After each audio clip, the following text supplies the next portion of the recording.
Kayu besi rawa sepanjang 17 meter ini disiapkan untuk membuat salib. Melihat panjangnya, timbul pertanyaan, siapakah yang akan disalib? Siapapun itu, pasti sesuatu yang lebih besar dari mereka. Tapi Frankie Woro, Casimilus Awe, dan warga suku Auyu di Papua Selatan ini tak akan melukai siapapun. Mereka memakai salib ini sebagai tanda perlawanan.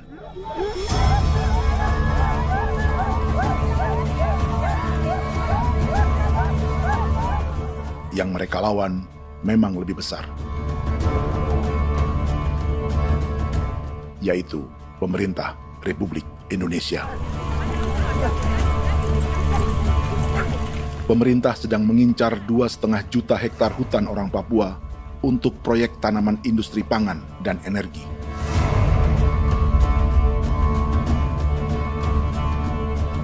Ratusan kilometer dari salib orang-orang Auyu itu, orang Muyu sedang menyiapkan gerakannya sendiri.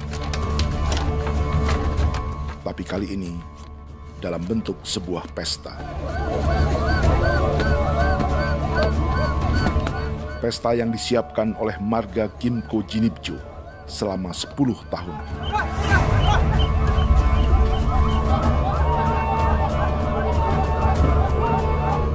Sosok di marga ini adalah Willem Kimco, orang asli Papua yang tak punya kartu identitas kewarganegaraan manapun.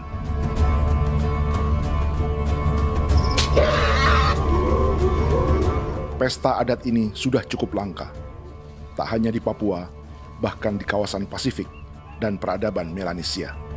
Awalnya bayarnya aneh kalau bukan. Itu nih hati kau kuda kerem bipnuka, dan kita ya kati kau berem baran dipo. Kau memang ambil kau kuning.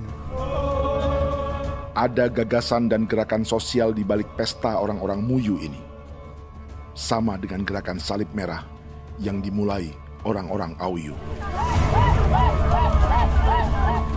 Salib ini akan menjadi yang terbesar dari 1.800 salib merah yang telah ditancapkan berbagai suku di Papua Selatan dalam 10 tahun terakhir. Ribuan salib merah yang dipadukan dengan palang adat adalah tanda larangan yang menyatukan unsur-unsur adat dan agama. Kami percaya bahwa kalau memang kami sudah tidak mampu untuk menyelesaikan persoalan ini, dalam hal ini perusahaan tidak bisa masuk, berarti kami minta bantuan kepada nenek moyang dan Tuhan. Atribut perang orang Auyu ini diukir atau dilukis, digambar di batang salib ini dengan tujuan bahwa kami larang dengan sangat keras. Jadi apabila siapapun, baik dari antara kita sendiri yang melanggar batas ataupun pihak lain yang mau mengganggu keselamatan hak tanah adat kami, maka kami siap untuk melakukan ancaman perang. Salib-salib ini tidak ditancapkan di halaman-halaman gereja, melainkan di tanah dan hutan adat, di dusun-dusun sagu, dan di tempat-tempat yang disakralkan.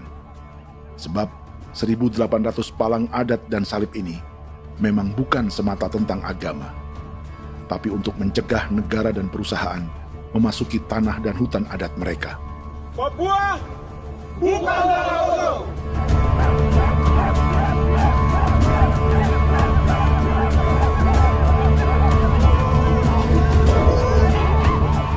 Di zaman TikTok ini, kami ingin menceritakan semua ini lewat film yang pendek.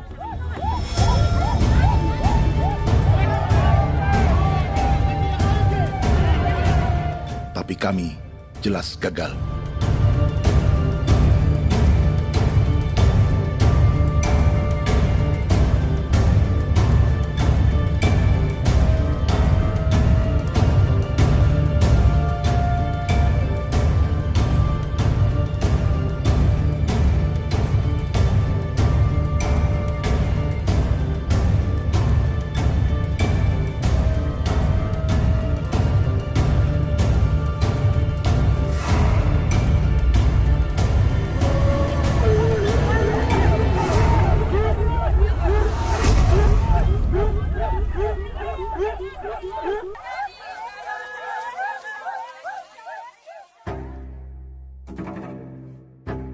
Di planet ini, ada 5 pemilik hutan hujan tropis terluas yang tersisa.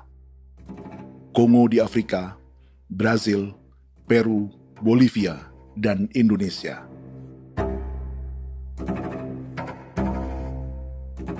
Di Indonesia, satu-satunya pulau yang hutannya masih terjaga adalah Papua, pulau terbesar kedua di dunia setelah Greenland. Lewat sejarah kolonialisme yang panjang, pulau ini kini dikuasai 2 negara. Bagian barat oleh Indonesia yang juga dikenal sebagai West Papua, dan bagian timur menjadi Papua Nugini. Dan tepat di perbatasan ini, di bagian Indonesia, sedang terjadi proyek pemusnahan hutan terbesar di dunia.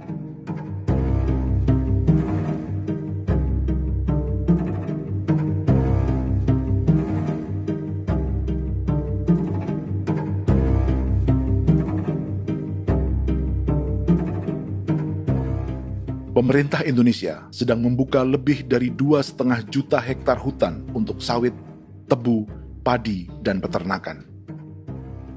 Ini disebut proyek strategis nasional untuk lumbung pangan dan energi yang jadi ambisi 3 presiden.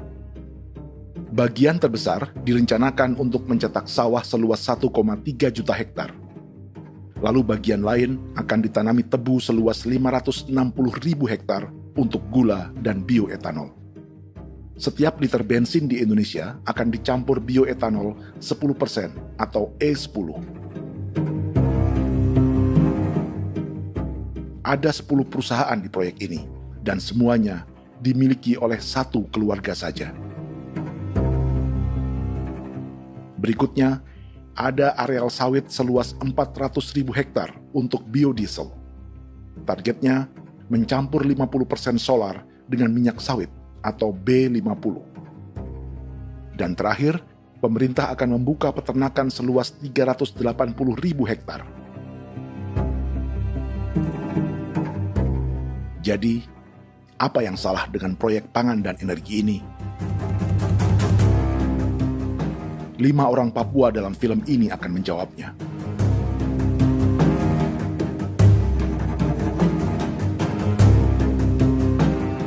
Yang pertama adalah Yasinta Moiwen dari suku Marin.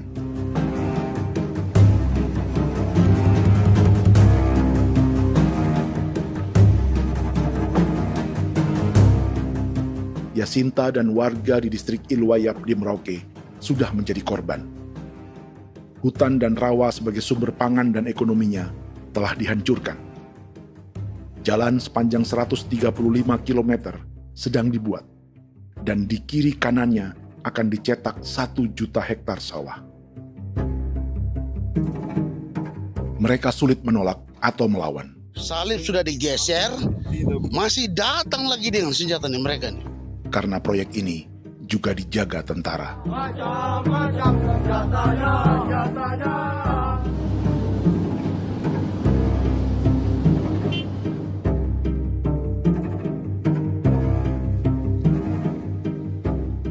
Yang kedua adalah Natalis Buer di distrik Tanah Miring, Merauke. Petani milenial ini merasa ditelantarkan. Sebab setelah hutannya diubah menjadi sawah, sebagian sawah-sawah ini tak tergarap. Orang asli Papua seperti Natalis tak punya modal untuk benih, pupuk, perawatan, hingga ongkos panen.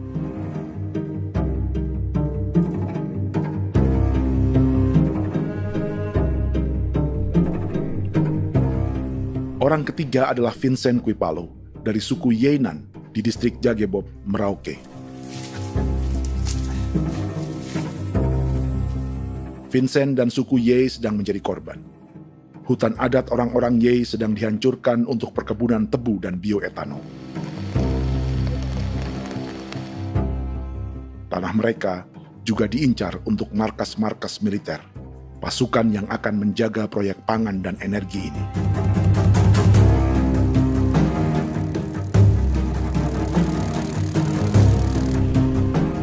Yang keempat adalah Frankie Woro dari suku Auyu di distrik Fofi, Kabupaten Bovendigul. Hutan dan tanah mereka terancam perluasan perkebunan sawit untuk campuran biodiesel atau B50. Orang-orang dari suku Auyu ini adalah calon korban. Merekalah salah satu pelopor gerakan Palang Adat dan Salib Merah. Meski kadang berseberangan dengan gereja yang mereka anggap lebih mendukung pemerintah dan perusahaan. Mereka bahkan sedang merencanakan gerakan yang lebih besar, dengan salib yang lebih besar. Tanah milik Somu Sobisiba itu bahwa tanah ini diciptakan oleh Tuhan dan memberikan warisan kepada kami. Kami ini hanya hak jaga.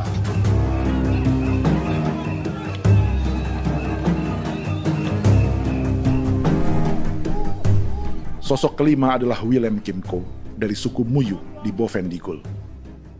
Tokoh adat dari Muyu ini hidup di garis belakang proyek negara, sehingga belum menjadi korban. Tapi mereka sedang bersiap menghadapi segala kemungkinan. Tinggal di belantara dan perbatasan membuat sebagian mereka tak punya status kewarganegaraan. Tapi mereka telah hidup jauh sebelum ada Indonesia atau Papua Nugini.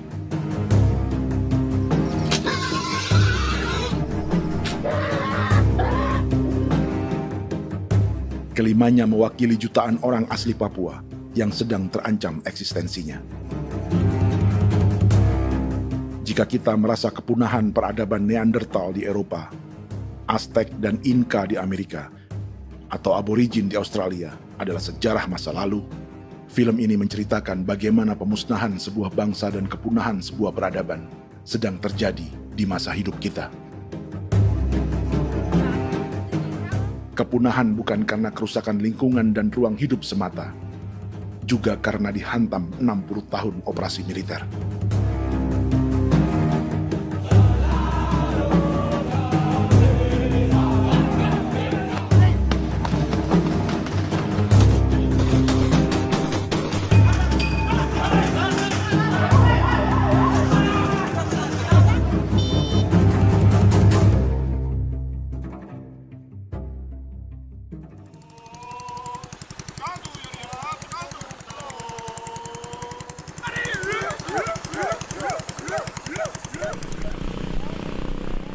Frankie Woro dan orang-orang Auyu sedang berburu. Tapi lokasi perburuan mereka mulai dikuasai perusahaan perkebunan sawit.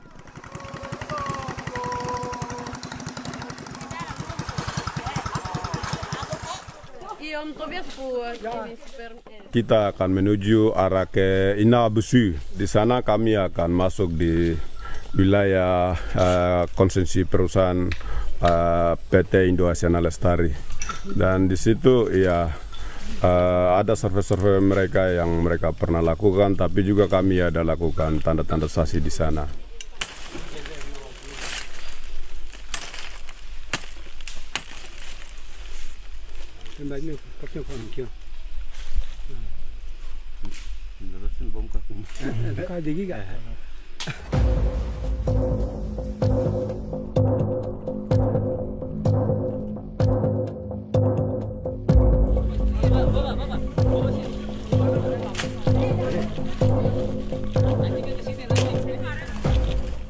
Dapat dengan yang induknya, tapi karena induknya dia lari dan terlambat kerja, akhirnya yang bisa kita dapat dia punya anak ini saja. Kalau pakai bahan kayak hasil.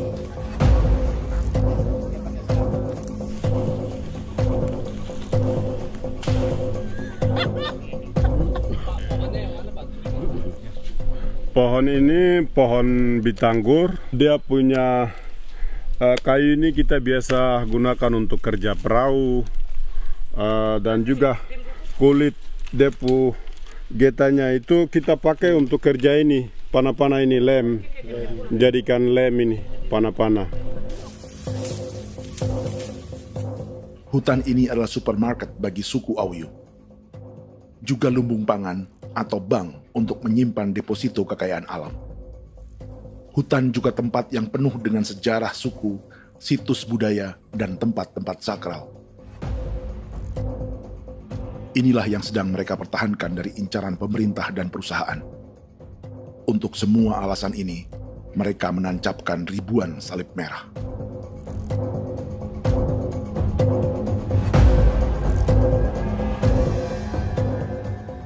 Tapi dari kampung, warga suku Auyu memberi kabar pada Frankie tentang intimidasi oleh aparat negara agar mereka melepas tanah ke perusahaan sawit dan berhenti memasang palang adat dan salib merah. Ada beberapa titik yang saya sudah siap, tetapi di sini emergensi dari saya, terutama di Kampung Sokangon, PT Damai Timber. Dia mengganggu saya dengan menggunakan kekerasan maupun pihak hukum. Dan kemarin saya ada pernyataan penolakan secara resmi, tapi masih tetap dengan menggunakan pihak hukum untuk masuk, untuk harus dituntut saya untuk harus diterima perusahaan itu. Kita di situ ada 15 marga, tetapi 15 marga juga tidak setuju. Marga-marga siapa yang terima dan marga-marga mana saja yang menolak. Nanti kita lihat dari pertimbangan itu, dan di situ dan kita undang mereka untuk bicara dengan kami. Sebagai sosok yang aktif dalam gerakan, warga Auyu terus memberi informasi lapangan kepada Frankie yang tak selalu berada di kampungnya. Izin pernyataan yang mereka paksa saya untuk tanda tangan itu, tapi sementara saya tidak tanda tangan. Data semua ada di tangan saya. Ya. Baik, kalau gitu itu lebih bagus karena tanda tangan itu yang berbahaya. Iya. Tanda tangan itu yang lebih berbahaya karena sekarang ini modern dan canggih, dan itu yang mereka biasa pakai untuk tipu muslihat. Mereka biasa pakai itu di tanda tangan itu. Betul. Dari Bambisa juga di Sofia dia masuk untuk memaksakan kami marga untuk harus menerima perusahaan itu. Tapi kemarin kami sudah menolak. Babinsa nama bosku. Babinsa ini nama bosku. Itu yang sekarang strategi militer yang sekarang mereka pakai. Jadi yang penting masyarakat itu yang benar-benar mau menolak siap dukung ketua marga siapa yang nanti tampil. Ini adalah peta konsesi sawit untuk biodiesel dalam proyek strategis nasional. Dan di distrik Fofi inilah, orang-orang Auyu hidup dari sungai dan hutan. Tapi Frankie di Bovendigul masih lebih beruntung. Setidaknya dibandingkan Yasinta Mowien di Merauke yang sudah kehilangan hutan dan rawanya.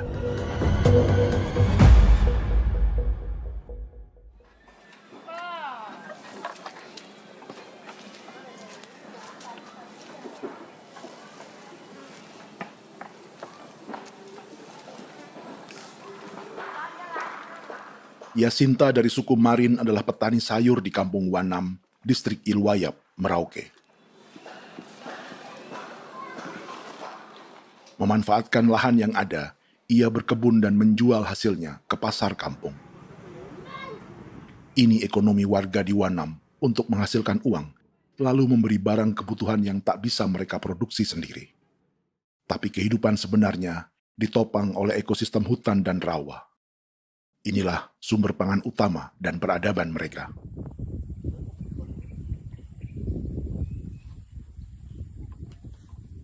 Namun ketenangan ini diusik ketika tiba-tiba pada Mei 2024, di Pelabuhan Wanam datang ratusan alat berat untuk proyek pangan dan energi pemerintah.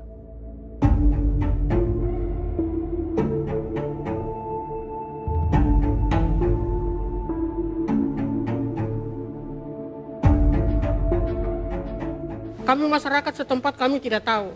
Kami kaget pagi-pagi kapal sudah ada di pelabuhan kami.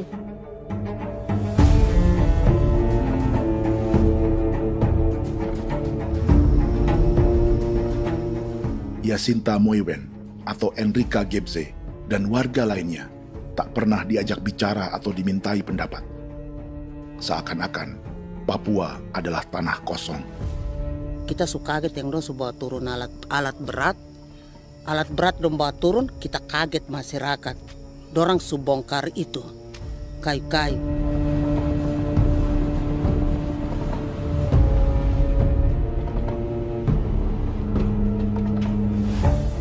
Bersamaan dengan alat-alat berat itu, juga berdatangan tentara Indonesia untuk mengawal proyek pembukaan hutan milik Jacinta.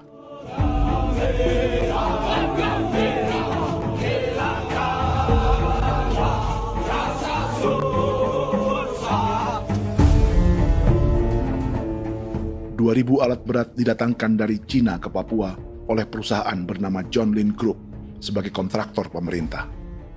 Ini disebut sebagai pesanan eskavator terbesar di dunia dengan nilai 4 triliun rupiah. Misinya membuka hutan dan rawa milik orang Marin, salah satunya untuk membangun jalan sepanjang 135 km. Sementara di kiri kanannya akan dicetak sawah yang ditargetkan seluas 1,3 juta hektar. Jalan berupa garis lurus ini bukan rute tradisional ekonomi masyarakat. Jalan ini akan menghubungkan kawasan perkebunan sawit dan tebu di sebelah timur, juga untuk mobilisasi pasukan militer. John Lin Group adalah perusahaan yang dimiliki Andi Samsudin Arsyad atau yang dikenal dengan Haji Isam. Sebagian orang mengenalnya sebagai pengusaha yang hobi balapan mobil.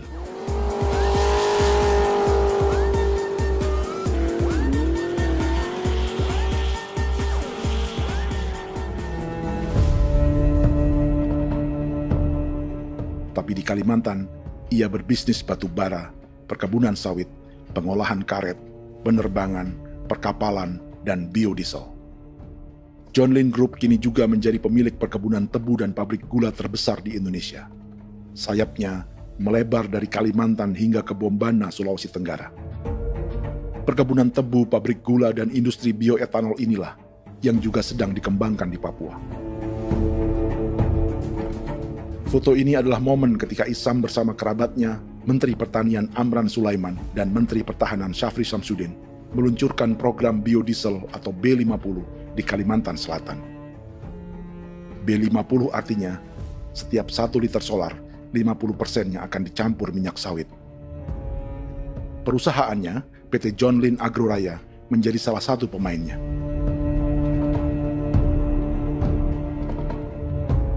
Sepanjang tahun 2025, saham PT John Lin Agroraya pernah naik hingga 700%.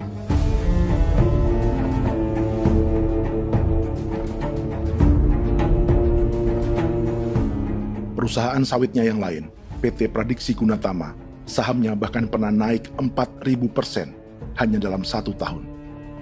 Dari harga saham ini saja, nilai kekayaan keluarga Isam diperkirakan mencapai 100 triliun rupiah lebih, menjadikannya salah satu keluarga terkaya di Indonesia dan salah satu pemain penting industri bioenergi. Dan di Papua Selatan inilah sebagian sawit-sawit untuk mendukung program B50 akan ditanam. Inilah tanah orang-orang Wambon, Muyu, Marin, Yei, atau Auyu seperti Frankie Ward.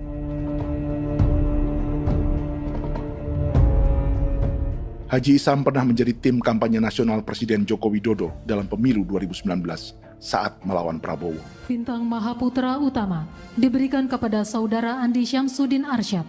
Beliau berjasa luar biasa dalam mendorong pertumbuhan ekonomi daerah maupun nasional. Setelah menjadi presiden, Prabowo memberi gelar kehormatan Bintang Mahaputra Utama pada Isam.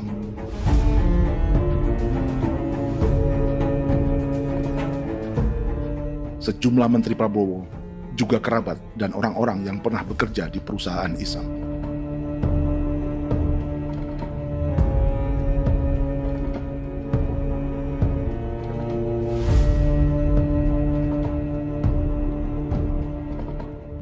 Lawan sebesar inilah yang sedang dihadapi Jacinta di kampung Wanam, Merauke. Atau petani perempuan lain seperti Enrika Gebse. Jadi alam kita ini sudah rusak. Jadi kita itu biasa jalan dari sini tuh harus pasang jerat di situ, harus cari makan di situ lagi. Itu tempat-tempat itu pasang-pasang jerat, tempat babi, rusa, sekarang sudah tidak ada lagi.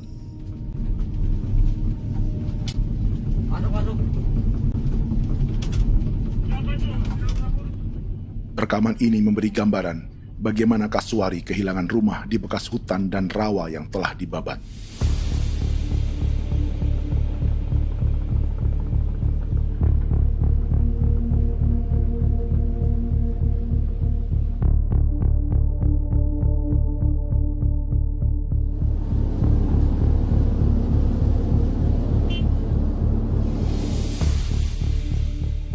Keterlibatan tentara dalam proyek pangan dan energi di Papua memakai dalih bahwa ancaman terhadap negara kini tak hanya perang secara militer, tapi juga melalui pangan dan energi. Kementerian Pertahanan pun terlibat karena proyek ini dianggap operasi militer selain perang. Jadi tugas kamu adalah menjaga sumber cadangan pangan nasional. Macam-macam senjatanya, Proyek ini menambah panjang alasan mempertahankan kehadiran tentara di Papua dalam 60 tahun terakhir. Saat ini, jumlah tentara Indonesia di Papua mencapai 56.000 personel, atau ada 1 tentara untuk setiap 100 orang Papua. Bandingkan dengan rata-rata nasional, di mana hanya ada 1 tentara untuk 696 penduduk Indonesia. Itu belum termasuk polisi. Artinya, 1 orang Papua dijaga lebih banyak senjata dari rata-rata penduduk Indonesia. Tanah dan hutan diambil secara sepihak untuk kepentingan pembangunan batalion dan bandar antariksa. Ini bentuk perampasan masyarakat.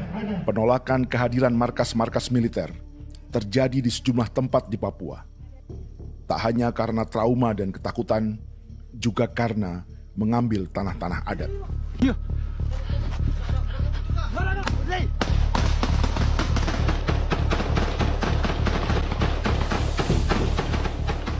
Salah satu alasan mengapa militer terus ditambah di Papua, karena masih ada perlawanan dari Organisasi Papua Merdeka atau OPM selama 50 tahun terakhir. Ayo. Tapi kekuatan militer OPM diperkirakan hanya 1.430 personel dan 360 pucuk senjata. Selebihnya, mereka menggunakan senjata tradisional.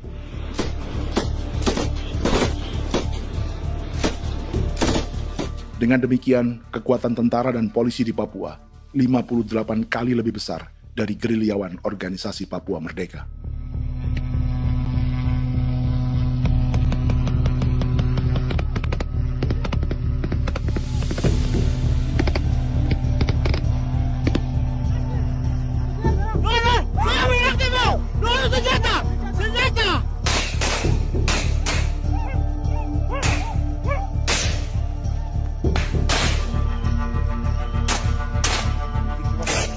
Sebagian tentara berada di garis depan pertempuran, tapi sebagian besar lainnya terlibat operasi non-tempur menjaga proyek pemerintah dan investor swasta. Seperti Batalion Infanteri Teritorial Pembangunan di distrik Jagebob, Merauke ini. Lokasinya bersebelahan dengan konsesi lahan tebu untuk gula dan bioetanol milik PT Murni Nusantara Mandiri. Baik perusahaan maupun markas militer, keduanya mengambil hutan milik suku Ye dari marga Kuipalo. Tapi dorong datang, tanam ini saja di sini, tanam Papa Nama ini. Victor Kuipalo menunjukkan apa yang terjadi. Jadi kita juga kaget ini. Nah, kalau ini Papa Nama ini memang, ini Papa Nama ditanam tapi bukan haknya mereka yang ini. Ini hak kami di sini, hak dusun kami, marga Kuipalo yang punya hak dusun ini. Setelah memasang patok, alat berat mulai bekerja untuk membangun markas militer di tanah orang Ye.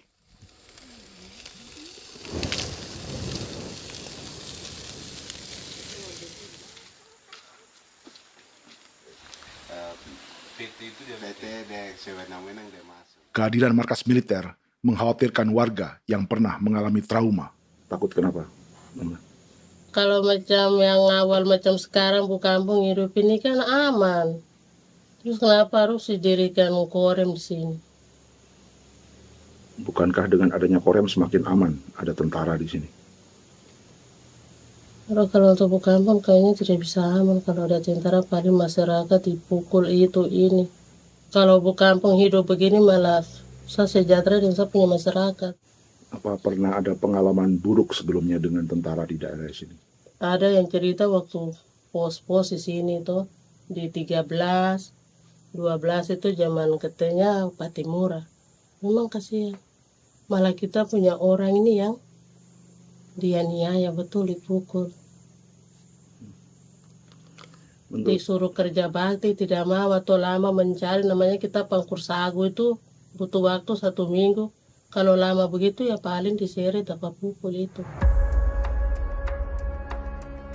Operasi militer Indonesia di Papua dimulai tahun 1962 lewat Operasi Trikora.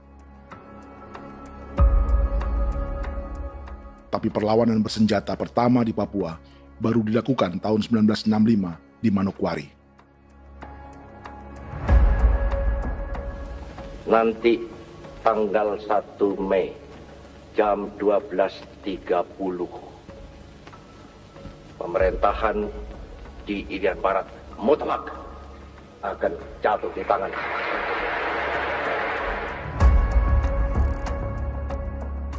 Sejak itu, selama 60 tahun, operasi militer untuk menaklukkan Papua terus dilakukan. Salah satu operasi militer paling berdarah adalah Operasi Wibawa untuk memenangkan Indonesia dalam jajak pendapat tahun 1969. 643 orang tewas di Paniai. Lalu disusul 4.146 korban tewas antara tahun 1977 hingga 1978.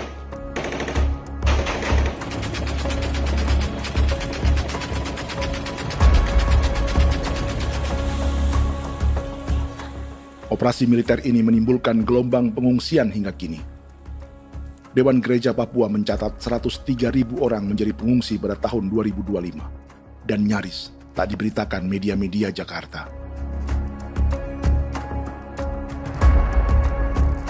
Jumlah pengungsi terbesar tercatat di Nduga yang mencapai 20.000 jiwa. Banyak di antaranya yang sedang hamil, seperti Jubiana, salah satu pengungsi Nduga. O tagarik misi kagi be muguruk berselari di namen wane gosem bigari me egirik munene an nimbo misle berselar nene wam darik lek prak de oi gore bangal no so ndak lo yo nandam yanet ndang no gat de nanen di ko nerwa membri wal marwa egirik munene wa tringel no semana o ngal siak ya ber kumbik nyak masala ore na me wo suluk ri namen wani go semane kuman nak wani wani ndemo lo ndak misri namen bre go lo nak no semana ne be minit waru ra kana bi ne dige war de mino pragit de laina bulan Maret April ya na mana kantan barang ne lire na bam ne Jubiana lalu menamai anaknya pengungsi Kogoya. Selain Jubiana, juga ada Emma dari Maibrat yang melahirkan di hutan.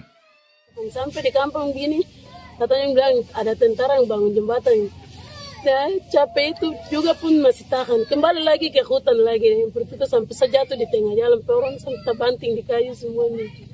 Berasa sakit begitu.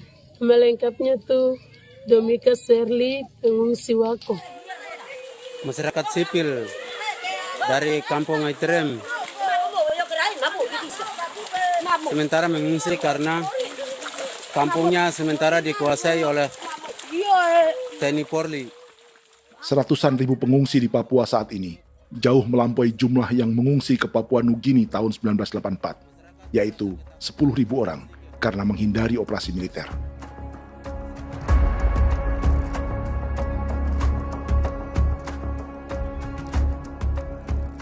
Bersamaan dengan operasi militer, eksploitasi sumber daya alam Papua juga dilakukan sejak masuknya tambang emas dan tembaga Freeport pada tahun 1967.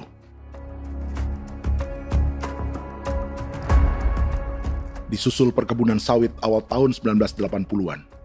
Lalu ada perburuan buaya untuk diambil kulitnya. Sebelumnya, ada eksploitasi gas alam di Teluk Bintuni, pencarian besar-besaran kayu gaharu, atau pembukaan hutan tanaman industri. Ini belum termasuk perburuan dan perdagangan ikan arwana di selatan Papua, penebangan kayu merbau dari hutan-hutan Jayapura, emas di Blok Wabu Intan Jaya, bahkan nikel di pulau-pulau kecil Raja Ampat.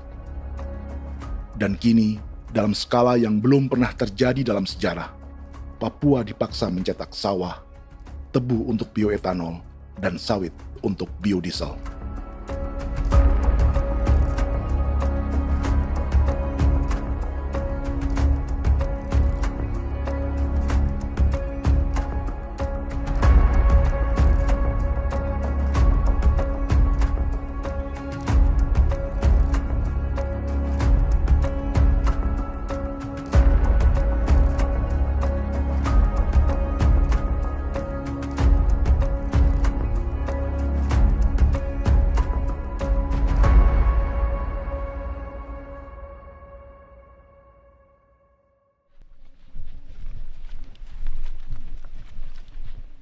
Inilah yang sedang menimpa keluarga Vincent dan Victor Kuipalo di Merauke.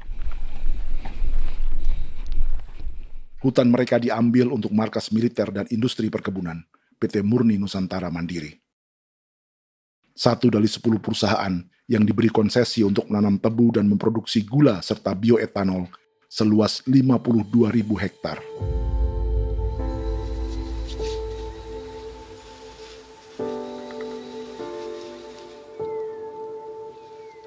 Perusahaan ini dianggap mengambil hutan dan tanah orang-orang Ye, terutama marga Kuipalo, yang memiliki hak adat terhadap 2.300 hektar hutan.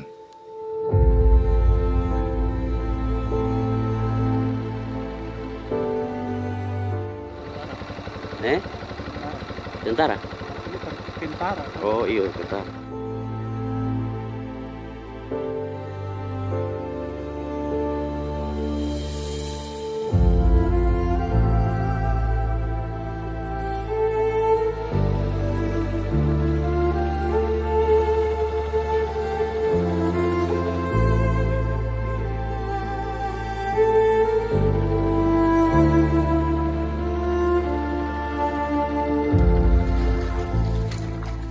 Keluarga Kuipalo sedang melihat apakah perusahaan semakin mengancam tanah mereka.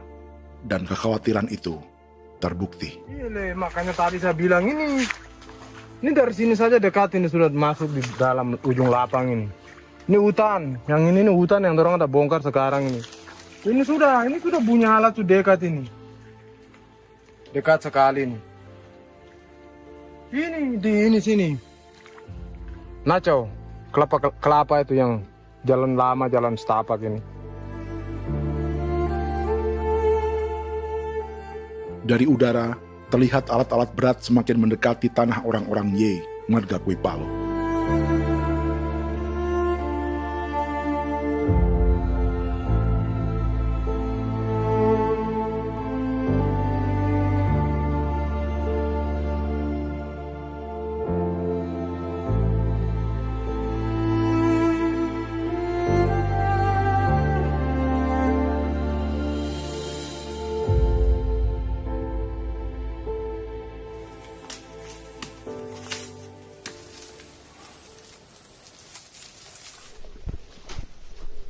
Keesokan harinya, Victor dan kerabatnya memberi tanda cat merah di pohon-pohon yang berada di batas tanah mereka.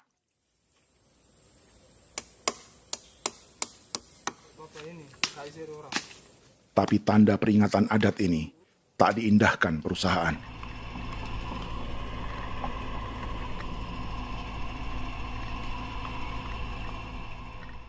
Dua bulan kemudian, perusahaan tetap memasuki tanah marga Kuipalo. Sama.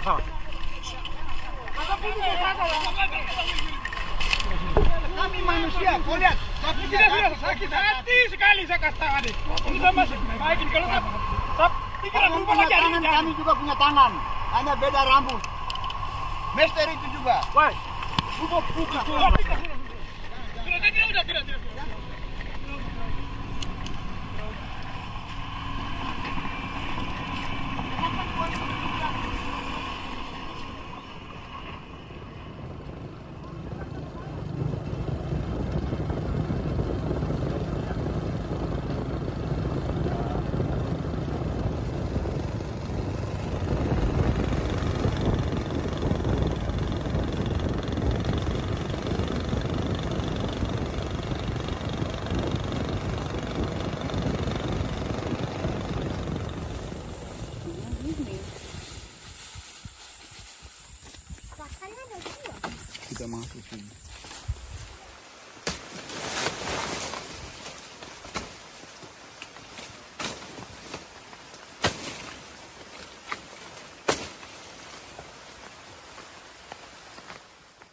Jadi ya untuk itu seperti saya katakan tadi, apakah lebih baik kita tidak usah ada kah atau bagaimana, kita pisahkan, pisahkan dari negara ini kan? Jangankan tuh, saya kemarin bicara sama Daniel, datang sama saya dengan persoalan Kodam ini, saya bilang Pak Daniel kalau lebih baik saya ngungsi ke Papua Nugini. Dia bilang, aduh Bapak jangan begitu. Ya memang. Kalau tidak bisa menghargai kami, lebih baik pilihan yang itu yang saya memilih. Lebih baik saya pindah dari sini. Saya mengungsi ke Papua Nugini, di negara tetangga. Masih di laut. Apa? Ada ini. Karena saya bilang sama Kapolsek Pak, Agustus ini 17 Agustus saya tidak kasih naik bendera merah putih. Saya bendera ada, nanti saya taruh di meja. Bendera saya ada. Karena saya punya pikiran percuma kita ini merasa bahwa kita hidup di bawah naungan merah putih. Ternyata merah putih tidak lindungi kami. Tidak anggap kami sebagai kami rakyatnya. Dia lambang negara. Dan kami menghargai lambang negara itu. Ternyata lambang negara ini, kita bernaung di bawah lambang negara ini, kita tidak dilindungi. Hak kita tidak dihargai.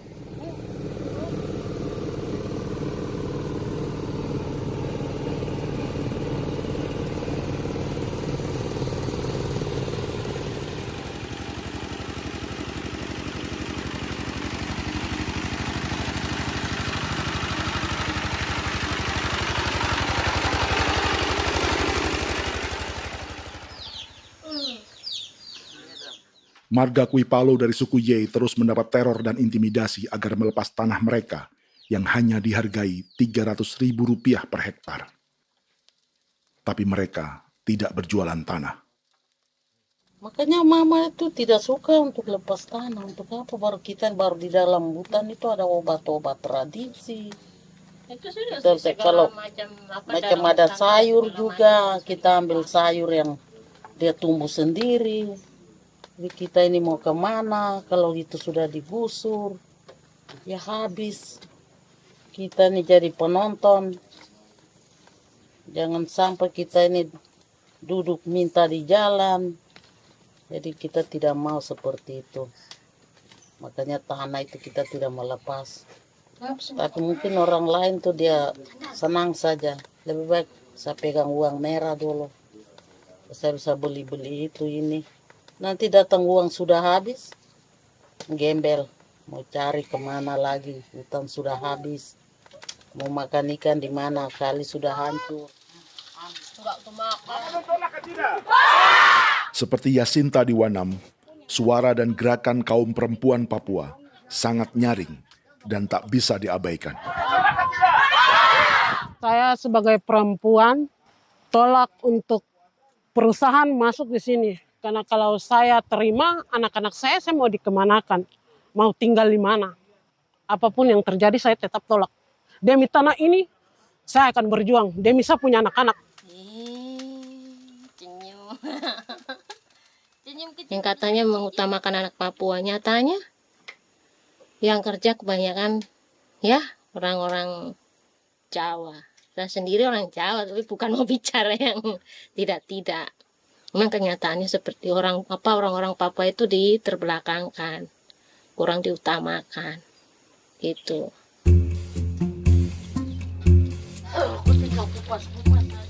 Proyek food estate seperti mencetak sawah, bukannya tak diikuti warga Papua.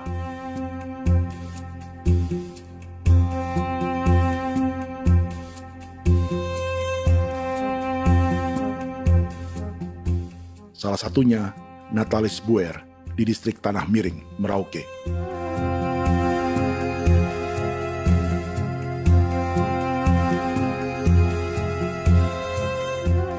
Setelah menghabisi hutan, pemerintah Indonesia mencetak sawah untuk tanaman padi karena beras mulai menjadi makanan pokok menggantikan sagu. Sebagian besar penggarapnya adalah warga transmigran yang datang sejak era 1980-an. Bahkan petani transmigran sudah ada sejak Belanda membuka proyek padi kumbe di distrik Kurik. Lokasi yang sering jadi langganan pejabat Indonesia memamerkan sawah di Papua. Tapi Natalis juga ingin belajar menanam padi atau bersawah. Namun ia kesulitan karena dibutuhkan modal untuk benih, pupuk, hingga pemeliharaan dan panen. Lalu sawah-sawah ini pun mulai dikuasai pendatang.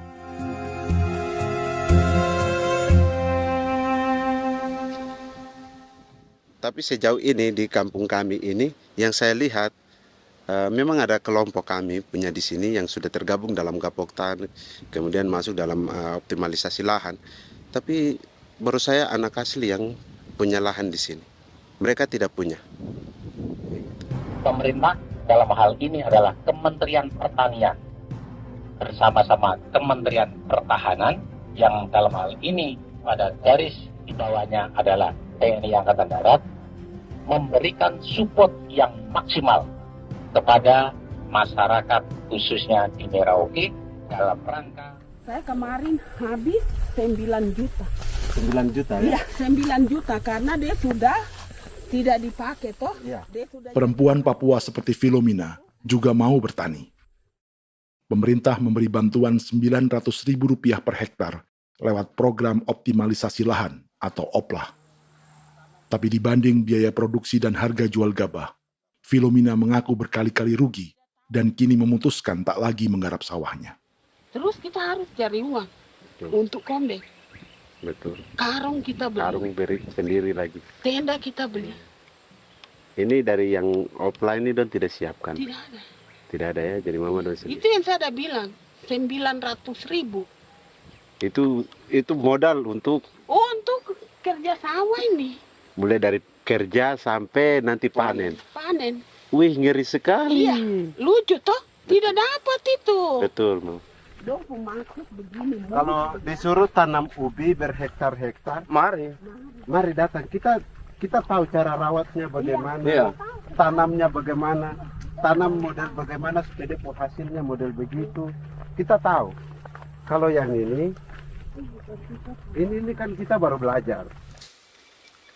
Sebagian hutan milik warga Senayu di Merauke sudah dibuka untuk sawah dan kebun tebu oleh PT Global Papua Abadi. Proyek pertanian ini dikerjakan oleh Kodim Merauke. Mereka melepas sebagian tanah karena ingin belajar bertani. Saya punya nenek moyang tidak ajar saya tanam padi. Tapi saya mau berubah. Generasi saya yang berikut ini besok lusa tidak bisa makan pisang, sagu. Namun program optimalisasi lahan yang dijanjikan dengan berbagai bantuan tak dirasakan Filomina. Obat rumput beli, obat padi beli, jonder kita bayar, bahkan bibit masih kurang, cari bibit lagi beli. Jadi saya memang kalau program pemerintah saya sama sekali saya tidak suka. Baku tipu saya.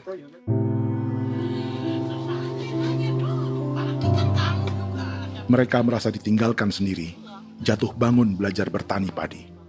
Sementara sumber pangan dan air yang semula mudah didapat, kini telah berganti sawah dan kebun tebu. Dulu kita masih bisa jalan, nanti masak di kali, pakai air kali. Minum pakai air kali. Sekarang kok mau masak? Tidak ada air, sudah susu, mau minum tidak bisa. Sudah dengan obat. Drone semprot tebu itu saja drone. Drone yang semprot. Saya lihat di itu. Jadi kita bukan drone yang terbang di atas untuk disemprot. Dong lempar pupuk di bawah ya dia mengalir ke kali. Mengalir ke kali, ke rawa-rawa.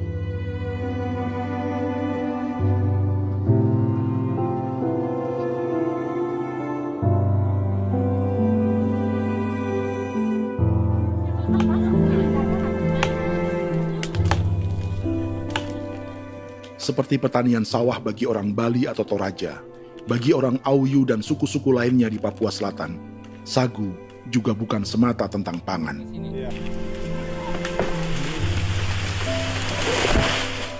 Bagi orang Auyu dan Marin, sagu adalah kerabat, sosok orang tua, sosok nenek moyang yang harus dijaga dan dilindungi.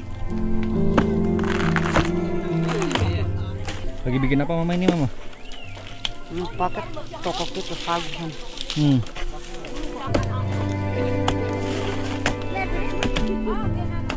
Kami diingatkan oleh leluhur, sagu itu tidak boleh digusur dan tidak boleh diganggu dengan cara apapun, dan di dalam rangka kepentingan apapun tidak boleh. Kamu harus bela, bahkan sampai nyawa pun harus menjadi taruhan demi membela keselamatan pergerakan sagu di atas tanah.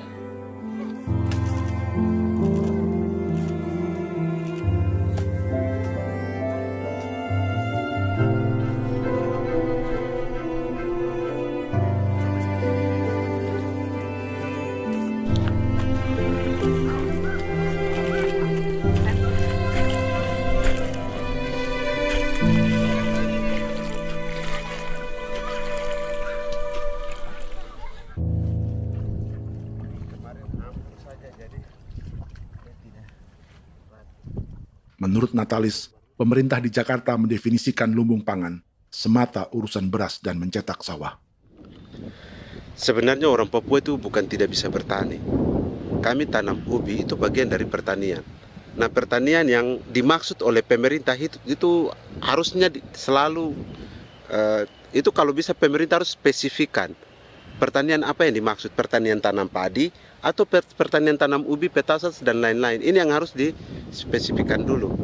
Begitu, sehingga tidak menjustifikasi kami orang asli Marin bahwa kami tidak bisa bertani. Bukan.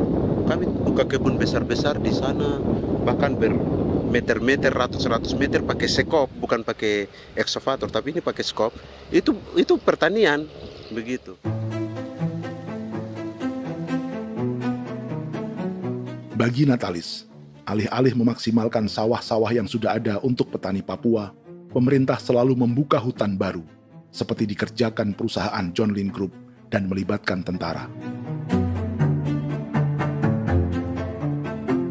Padahal, sejarah keterlibatan militer dalam proyek food estate atau cetak sawah adalah sejarah kegagalan yang bertubi-tubi 4 presiden selama 30 tahun terakhir.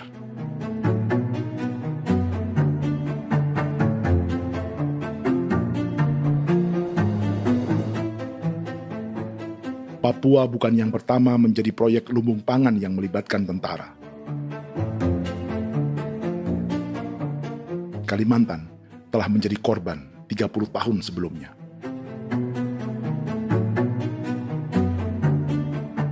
Ini adalah bekas hutan yang sudah dibuka di Pulang Pisau, Kalimantan Tengah. Tahun 1996, di era Presiden Jenderal Soeharto, ia menghabisi 1 juta hutan di lahan gambut untuk mencetak sawah demi memenuhi ambisi swasembada beras, bukan swasembada pangan. Hutan tropis Kalimantan dihabisi dalam skala yang belum pernah terjadi dalam sejarah. Di bawah rezim militeristik, tak ada yang berani melawan keinginan Soeharto, termasuk orang Dayak seperti Kuneng. Nggak bisa dihalangi itu. Nggak boleh dihalangi. Ya kalau ada kata-kata aja menghalangi, sudah kita diseret ke kepolisian dulu. Atau bisa langsung di PKI-kan. Iya, di PKI-kan gitulah. Jadi kita tuh nggak berani apa-apa dulu tuh. Apa maunya aja. Misal bilangnya A. Setahun setelah pengundulan hutan skala besar itu, tahun 1997, untuk pertama kalinya Kalimantan mengalami kebakaran lahan dan kabut asap terbesar dalam sejarah.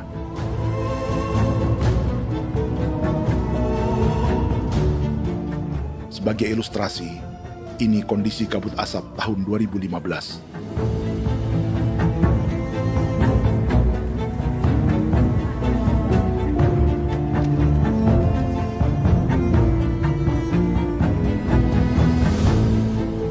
Proyek 1 juta hektar sawah Jenderal Soeharto itu gagal. Bendungan dan saluran irigasi mangkrak hingga kini. Mei 1998, rezim Soeharto tumbang, 2 tahun setelah ia menumbangkan jutaan hektar pohon di Kalimantan. Setiap tahun, lokasi ini menyumbang kebakaran dan kabut asap yang merugikan jutaan orang. Sawah yang berhasil di Kalimantan justru bukan sawah yang dibangun Jenderal Soeharto, melainkan yang dirintis para transmigran sejak era 1980-an. Sawah-sawah inilah yang ikut digarap oleh militer di era Presiden Joko Widodo. Dan hasil dari proyek food estate Presiden Jokowi itu sama sekali jong nih, nggak ada harapan lagi sudah seperti ini. Tapi Jokowi terus memperluas area food estate hingga 16.000 hektar. Presiden Jokowi juga menyerahkan urusan lumbung pangan ini kepada Prabowo yang saat itu menjadi Menteri Pertahanan. Salah satunya di Kabupaten Gunung Mas, Kalimantan Tengah, untuk membuka perkebunan singkong seluas 31.000 hektar. Food Estate Singkong Jenderal Prabowo ini dimulai dengan membuka 600 hektar hutan di Tawai Baru. Proyek singkong untuk bioetanol ini pun dijaga tentara. Dan seperti Jenderal Soeharto, proyek Jenderal Prabowo ini pun gagal.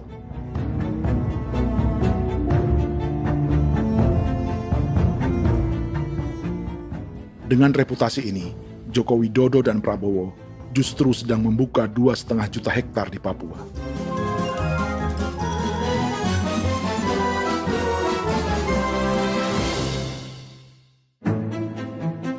Setelah Jenderal Soeharto, Presiden Jenderal Susilo Bambang Yudhoyono juga mencoba membuka food estate di Papua sejak tahun 2010.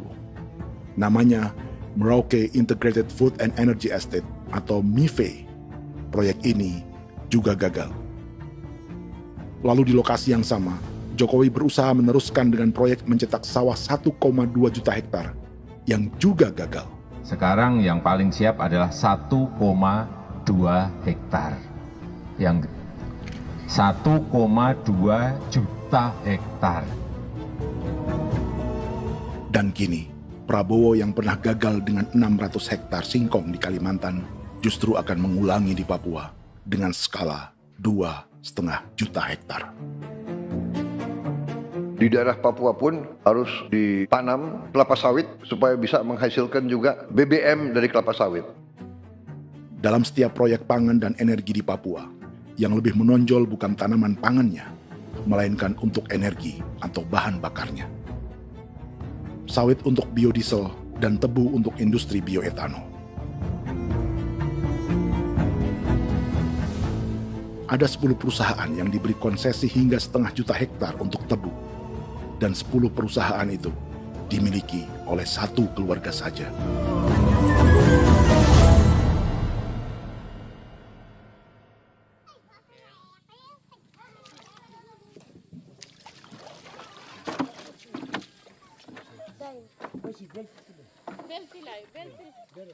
Para perempuan Auyu di Bovendigul akan berangkat memancing. Priska Beni membantu menyiapkan perahu.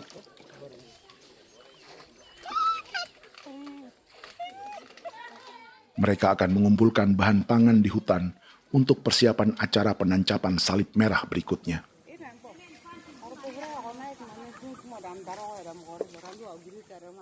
Priska sudah mengambil posisi memancing.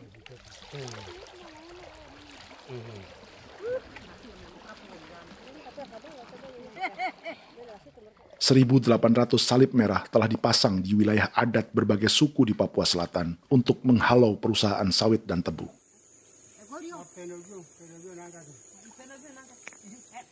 Maria Tebung yang paling muda datang membawa hasil. 2 ekor ikan gastor alias gabus toraja.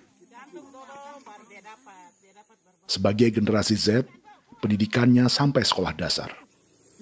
Di perusahaan perkebunan seperti sawit atau tebu, ijazah SD hanya bisa menjadi buruh kasar. Tapi ia tak tertarik. Karena kita hidup itu dari alam, kita pancing, juga di darat, bawa anjing, terus bikin pagar sagu, dapat babi, bawa baru kita makan. Jadi kita tidak mau perusahaan masuk. Sementara Priska Beni masih mencari peruntungan. Tapi baginya, menjadi nelayan di Sungai Fofi masih lebih baik daripada bekerja 9 tahun di perkebunan sawit. sudah pengalaman, jadi kita tidak mau lagi. Berapa lama ketika kerja itu? Selama di sana. 9 tahun di sana. 9 tahun? Saya baru pulang dari perusahaan. Selama 9 tahun kerja di sawit, bisa punya rumah kah? Atau tidak. Motor kah? Tidak. Johnson kah? Tidak. Cuma makan saja. Pendapatan juga kan tidak lebih. Habis dimakan.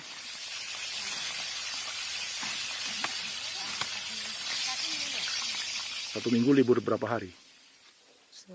Tidak libur. Minggu tetap kerja? Tetap kerja. Tidak bisa ke gereja? Hari Minggu kerja. Hari Minggu juga kerja. Jadi dia tidak mengenal agama perusahaan itu. Di grup perusahaan sawit Korindo, Priska digaji 2 juta rupiah per bulan dan tinggal di mes karyawan. Tapi gaji itu dipotong bahan makanan atau BAMA rata-rata 1 juta rupiah setiap bulan. Korindo adalah grup perusahaan yang salah satu usahanya adalah hutan tanaman industri dan sawit di Bovendigul dan Merauke. Di Papua, mereka memakai bendera PT Tunas Sarwa Ema. Perusahaan ini pernah memberi bantuan pada Keuskupan Agung Merauke. Keuskupan Merauke belakangan mengeluarkan pernyataan mendukung proyek strategis nasional di Papua. Umat Katolik yang memprotes sikap gereja tersebut ditangkap polisi. Jadi selama 9 tahun tidak bisa nabung? Tidak. Makan saja. Makan saja. Makan saja. Menabung bagaimana? Keperluan banyak. Tidak sampai. Habis di anak-anak uang sekolah. Uang 1 juta itu mana sampai. Menabung juga tidak cukup. Sudah pengalaman, jadi kalau di sini perusahaan mau masuk tidak.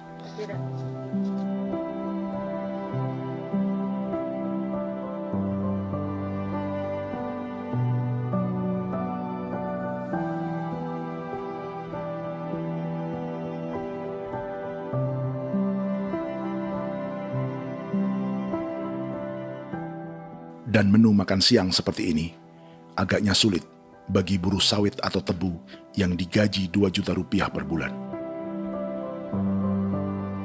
Generasi Z seperti Maria Tebung atau generasi milenial seperti Priska Beni punya matematika ekonominya sendiri.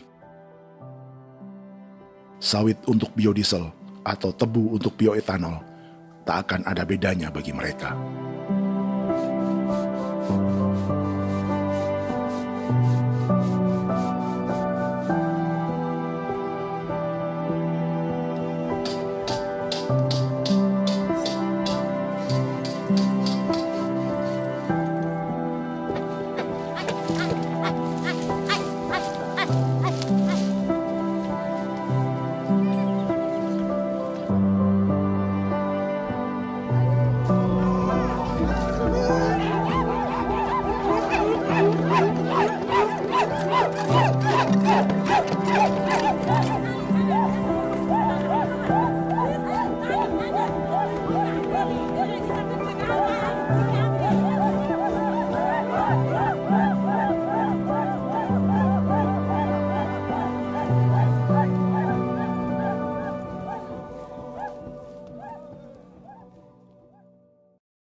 Perkebunan tebu 1,5 juta hektar di Merauke adalah ide 3 presiden untuk menggenjot penggunaan bioenergi sebagai campuran bahan bakar fosil. Selain swasembada pangan, swasembada energi di daerah Papua pun harus ditanam kelapa sawit supaya bisa menghasilkan juga BBM dari kelapa sawit. Juga tebu menghasilkan etanol. Singkong, kasava juga untuk menghasilkan etanol. Bioetanol adalah bahan bakar nabati atau tumbuhan yang dapat dicampur dengan bensin. Sama dengan program biodiesel yang mencampur solar dengan minyak sawit. Pertamina saat ini sudah menjual BBM bioetanol dengan campuran 5% yang dipasarkan dengan merek Pertamax Green 95. Tapi pemerintah ingin menaikkan kadarnya menjadi 10% atau E10. Maka ke depan kita akan mendorong untuk ada E10. Kemarin malam sudah kami rapat dengan Bapak Presiden. Bapak Presiden sudah menyetujui untuk direncanakan mandatori 10% etanol. Idenya untuk mengurangi ketergantungan pada bahan bakar fosil yang diimpor dan menimbulkan polusi.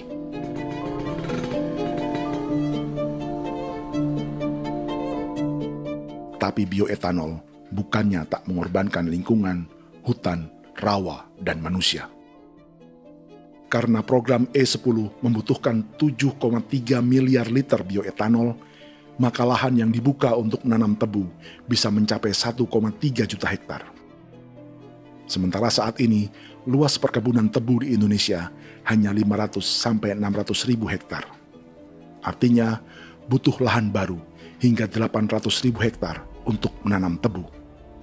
Dan 500 ribu hektar diantaranya sedang dibuka di Papua.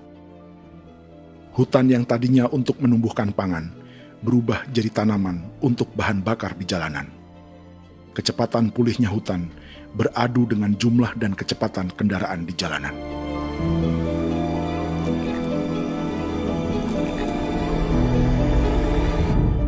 Dahaga terhadap energi tak pernah bisa dipuaskan. Setelah minyak sawit untuk biodiesel, dunia kini merambah singkong, jagung, dan tebu untuk bioetanol. Benua Amerika, Eropa, sebagian Afrika, hingga separuh Asia kini mulai memakai bioetanol sebagai campuran bahan bakar.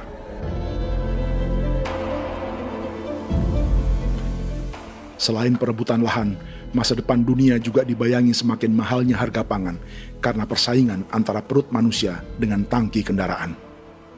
Ini adalah lokasi perkebunan tebu dan bioetanol PT Murni Nusantara Mandiri yang mengancam tanah Vincent Quipalo dan orang-orang Ye di Merauke. Beberapa kilometer di selatan adalah PT Global Papua Abadi yang mengancam tanah orang-orang Muyu dan Marin. Dua perusahaan ini adalah bagian dari 10 perusahaan yang mendapat konsesi lahan untuk tebu dan bioetanol di Merauke. Batas konsesi mereka bahkan sama dengan batas negara Indonesia dengan Papua Nugini. Salah satu ciri bahwa peta konsesi ini dibuat di Jakarta dari atas meja. Sama seperti kolonial Inggris dan Belanda ketika mereka membagi Pulau Papua dengan garis lurus pada abad 19. Seakan Papua adalah tanah kosong. Bedanya, meski peta konsesi ini mengatur batas 10 perusahaan, tapi perusahaan-perusahaan ini sebenarnya dimiliki oleh satu keluarga saja. Ini nama 9 dari 10 perusahaan tebu dan bioetanol di Merauke, Papua. 99% saham mereka dimiliki sebuah perusahaan bernama PT Merauke Nusantara Manis. Sementara 1% sisanya dimiliki PT Merauke Gula Mandiri. Tapi saham kedua perusahaan ini dimiliki PT Merauke Sugar Group. Dan perusahaan ini, 90% sahamnya dimiliki pengusaha bernama Angelia Bonaventure Sudirman, serta perusahaan bernama Zico Trust dan Resource Harvest. Lalu 10% lainnya dikuasai PT Papua Energi Abadi, yang pemiliknya adalah Dudi Christian dan Angel Madeline. Sekarang, mari kita lihat siapa mereka. Angelia Sudirman adalah keponakan dari salah satu konglomerat sawit Indonesia, Martias Fangiono.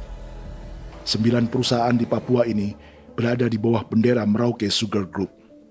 Dan Merauke Sugar Group hanya satu dari 7 grup perusahaan milik keluarga Fangiono.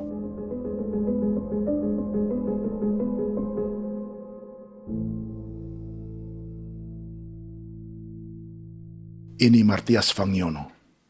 Seperti Haji Isam, Martias selama ini dikenal sebagai pengusaha sawit yang kini merambah bisnis tebu dan bioetanol.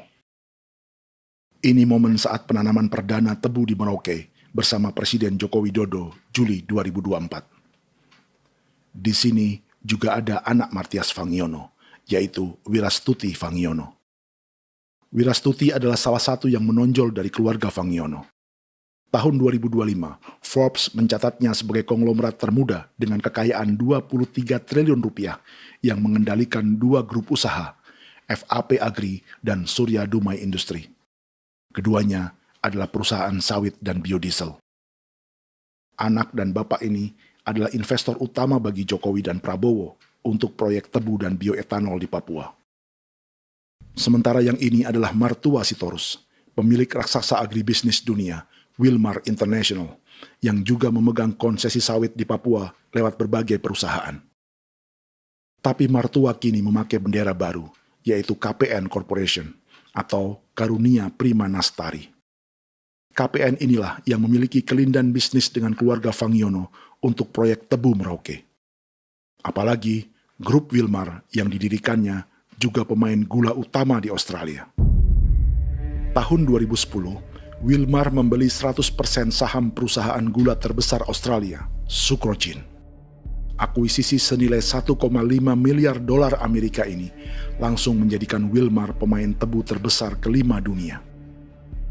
Sebagian bibit tebu yang ditanam di Merauke adalah varietas yang dikembangkan Lembaga Riset Gula Australia atau Sugar Research Australia. Sugar Research Australia lalu menjalin kontrak pengembangan bibit dengan PT Global Papua Abadi milik Fangiono. Tapi masalahnya, Sugar Research Australia adalah badan publik yang tugasnya memajukan petani tebu dan sebagian dananya berasal dari pajak warga Australia. Itu artinya, warga Australia membiayai pengembangan bibit tebu untuk investor dan pemerintah Indonesia.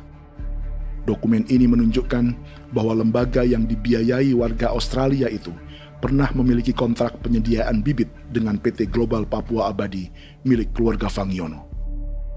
Kontrak itu baru berakhir pada November 2024. Artinya, saat Presiden Jokowi dan keluarga Fangiono menanam bibit tebu pada Juli 2024 ini, kontrak itu masih berlaku. Nama lain dalam keluarga ini adalah Siliandra Fangiono, yang pada tahun 2024 dijuluki Raja Sawit Termuda dengan kekayaan 39 triliun rupiah dalam catatan Forbes. Ia mengendalikan grup First Resources. Secara umum, keluarga Fangiono memiliki 20 perusahaan di Sumatera, 32 perusahaan di Kalimantan, 1 di Jakarta, 2 di Singapura, dan 25 perusahaan di Papua. Di Papua, perusahaannya tersebar dari Sorong, Mapi, hingga Merauke. Para politikus dan pejabat Indonesia terus membesarkan konglomerasi, meski Martias Fangiono pernah divonis 1,5 tahun penjara karena kasus pembalakan liar dan kebun sawit ilegal tahun 2007. Sementara tahun 2022, Wilmar terlibat kasus korupsi ekspor minyak sawit dan divonis mengembalikan kerugian negara 11,8 triliun rupiah. Tumpukan uang ini disebut sebagai pembayaran dari grup Wilmar yang diterima secara simbolis oleh Presiden Prabowo pada Juni 2025 lalu. Tapi peran raksasa biodiesel dan bioetanol dunia ini belum akan surut di Indonesia. Bahkan sebaliknya. Sebuah dokumen presentasi bisnis dari Wilmar International Limited pada tahun 2010 ini bisa menjadi petunjuk. Presentasi ini bagian dari proses pembelian 100% saham raksasa tebu Australia, Sucrogin. Dalam presentasi ini, Wilmar mengaku ditawari konsesi lahan 200.000 hektar di Papua, atau dulu disebut Irian Jaya, untuk menanam tebu. Dengan penerbangan hanya 2,5 jam dari kantor Sucrogin di kota Townsville ke Merauke, Wilmar akan mengawinkan bisnis gula dan bioetanolnya menjadi pemain dunia. Dan lokasi yang diincar oleh Wilmar adalah distrik Ilwayap di Merauke, kampung halaman Yasinta Moiwen. Dan persis disinilah, 14 tahun kemudian, ribuan eskavator John Lynn Group milik Haji Isam mulai membuka hutan sebagai kontraktor pemerintah. Presentasi dan gagasan ini dibuat oleh Wilmar pada Juli tahun 2010. Sebulan kemudian, Agustus 2010, pemerintah Presiden Susilo Bambang Yudhoyono meluncurkan proyek Lumbung Pangan dan Energi Merauke atau Merauke Integrated Food and Energy Estate. Targetnya membuka lahan 1 juta hektar dalam 5 klaster yang masing-masing 200.000 hektar. Angka yang sama dengan presentasi Wilmar. 5 tahun kemudian, 2015, giliran Presiden Joko Widodo yang mau melanjutkan proyek pangan dan energi 1,2 juta hektar.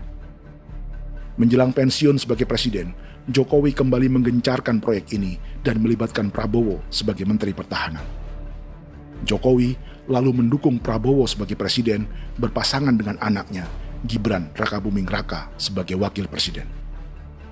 Kini, setelah menjadi presiden, giliran Prabowo yang melanjutkan proyek bioetanol dan biodiesel dengan memobilisasi militer dan melibatkan pejabat-pejabat yang juga para elit partai koalisinya.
...300 tahun lalu, hutan-hutan di Pulau Jawa dalam waktu singkat berubah menjadi perkebunan tebu di bawah rezim kolonial Belanda.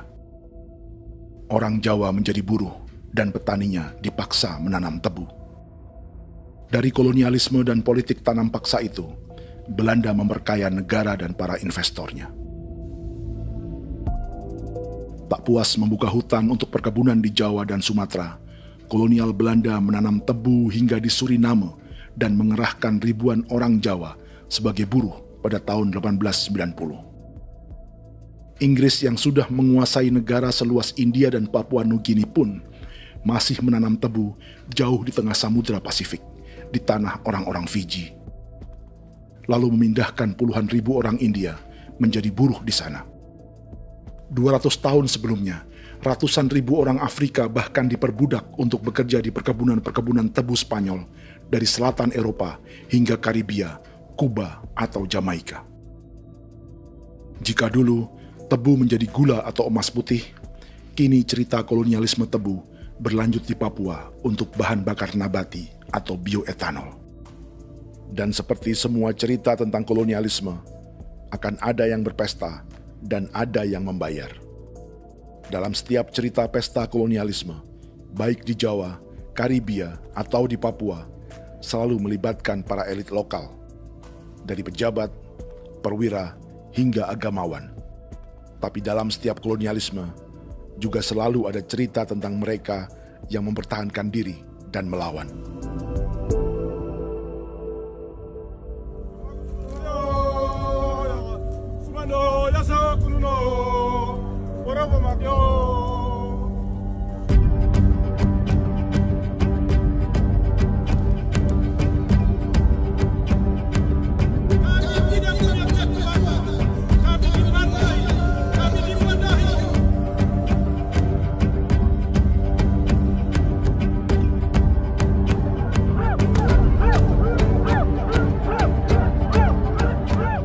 Dalam sejarah Gereja Katolik banyak pemimpin-pemimpin yang adalah tanda petik itu adalah Judas juga.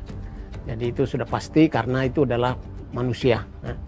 Satu sisi sebagai manusia dalam perjalanan digoda, apalagi ada dalam posisi-posisi jabatan ya mungkin banyak tawaran-tawaran lain, lalu disitulah terjadi pergeseran keberpihakannya kepada misi gereja tadi itu untuk umat, untuk mereka yang tertindas.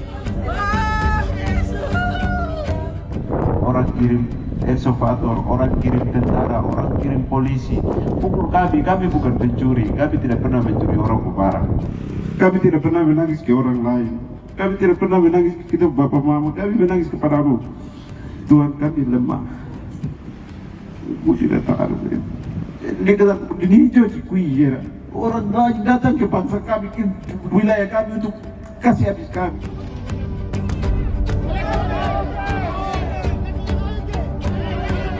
Ya Hakimam Dehi, Ya Hakimam Dehi, Bono Ya Hadigul Dehi, Bono Ya Hadigul Dehi.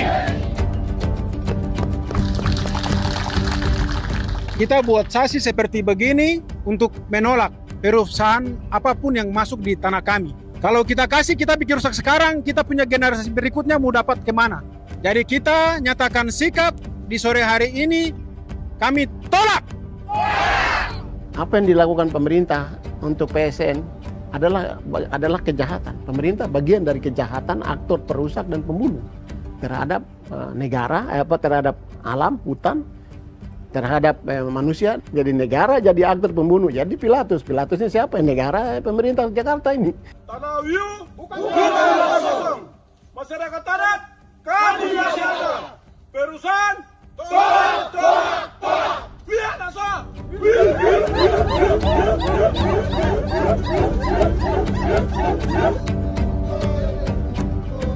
Jika tanah adat dan hutan adat hilang, kami mau hidup di mana? Maka di sini saya mau bilang, negara jangan tipu-tipu kami lagi.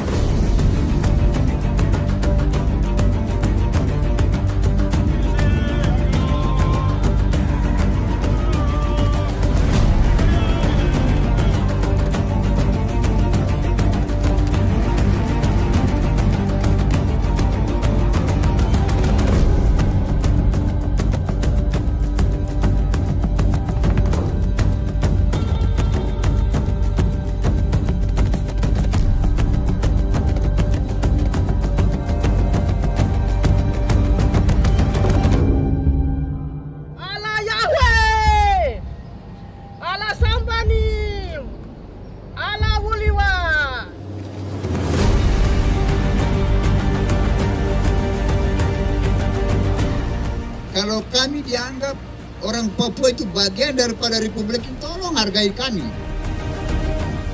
Dengan adanya PSN, PT John Lindrop yang sudah menerobos tanah kami dan hutan kami, merusak alam kami. Itu yang kami datang ke Jakarta jauh-jauh dari Papua. Kami mau bersuara kepada Bapak Presiden Prabowo Subianto, di mana keadilan untuk masyarakat Papua. Tolong lihat masyarakat Papua yang sudah mati. Kami bersepakat menyatakan, 1. Gereja-gereja di Indonesia mendukung masyarakat adat yang menolak proyek strategis nasional di tanah Papua. 2. Gereja-gereja di Indonesia menolak militerisme dan otoritarianisme di Indonesia.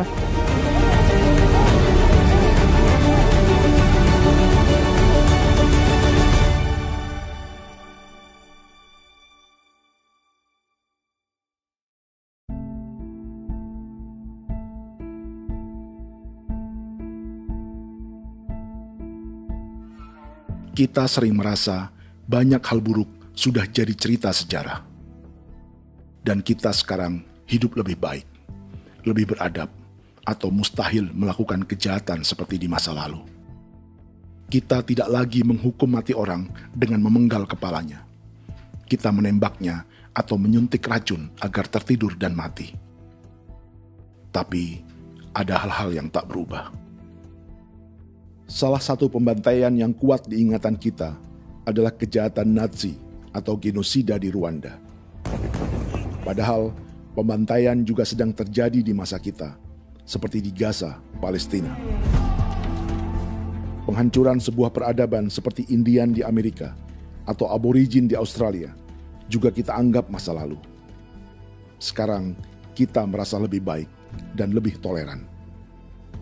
Padahal proses penghancuran bahkan pemusnahan yang sama sedang terjadi terhadap bangsa Melanesia di Papua. Begitu juga dengan praktik kolonialisme. Kita merasa penjajahan seperti dilakukan Portugis, Inggris, atau Belanda sudah menjadi sejarah. Dan Indonesia tidak mungkin menjajah. Padahal itulah yang sedang terjadi dan dirasakan di Papua.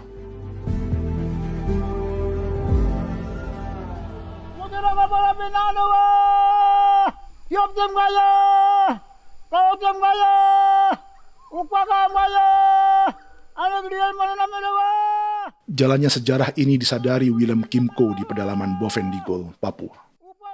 Hidup terpencil dan tak tersentuh urusan negara bukan berarti selalu aman.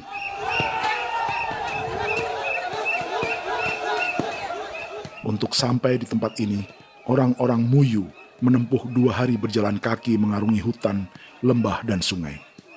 Termasuk mereka yang datang dari perbatasan Papua Nugini. Mereka berkumpul untuk memenuhi undangan pesta adat yang disebut Awon Atatbon atau Pesta Babi. Yang mengundang adalah marga Kimco Jinipjo.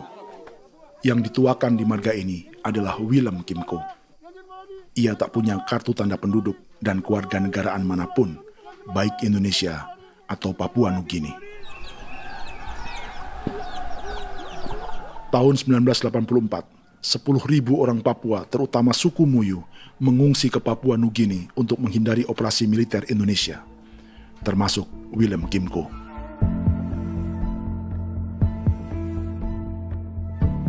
Apa yang membuat pesta adat ini istimewa? Apa bedanya dengan acara serupa yang dihadiri pejabat, tokoh agama, LSM, atau yang direkam oleh kru televisi dan konten kreator? 18. Pertama, untuk membuat pesta babi, orang Muyu perlu persiapan selama 10 tahun. Sebab, babi-babi yang akan jadi bagian dari pesta ini tak boleh dibeli, alias harus dipelihara sendiri. Babi-babi ini bukan bantuan pejabat pemerintah, gereja, atau LSM.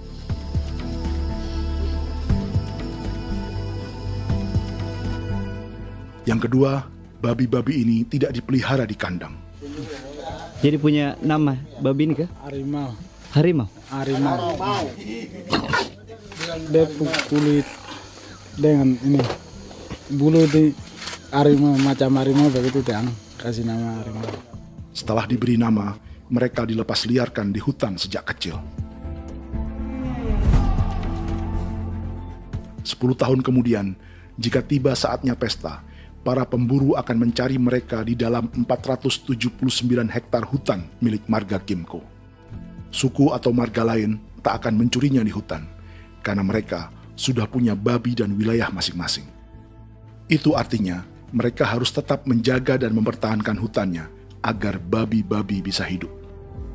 Demikian juga dengan lahan pangan mereka, yang menumbuhkan sagu, keladi, atau aneka sayuran.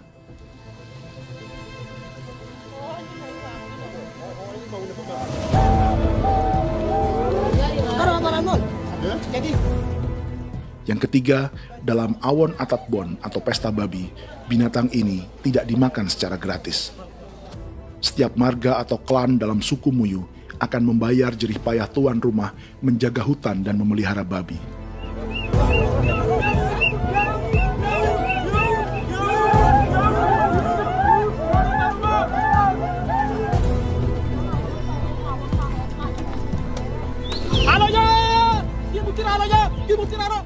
Ini seperti arisan untuk menjaga budaya dan lingkungan.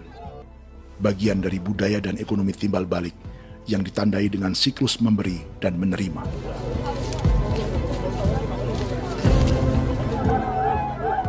Ini juga cara orang Muyu membangun dan memperluas aliansi. Awon bet begul bet, ulan yau kando bet, asat bet anani, asat bet yang ligan anani, oh, ado amten anani, menini tu na jaga, kepo kemo ko di mana. Kepo kemo mayat nih. Kep tetek mau yang gue kep kanin between ke iftore ben. Nih ben netana ke kadek me. Oke. Kep kan nanti kutu apa mau kepo kep pasar kutu orang. Kon keneman gini wane. Koko kati bolon ya bengo. Koko kuning bolon ya. Jika Willem Kimco dan marganya bisa menjaga hutan dan wilayahnya, marga lain ikut diuntungkan sebagai sebuah ekosistem. Demikian juga sebaliknya. Alasan keempat, mengapa pesta babi ini memiliki tempat khusus dalam peradaban orang Muyu, karena Willem Kimco khawatir peradaban mereka akan punah, menyusul ancaman terhadap ekosistem dan hutan. setiap marga atau klan harus mengkonsolidasi diri dan membangun aliansi.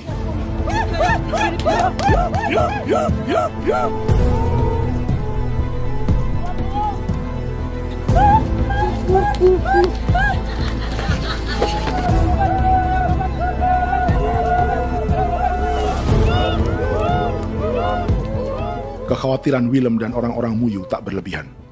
Ruang hidup mereka bersinggungan dengan proyek bioetanol dan biodiesel pemerintah Indonesia. Mereka juga tahu apa yang telah dan sedang menimpa suku lain seperti Auyu di Bovendigul atau Yainan dan Marin Anim di Merauke.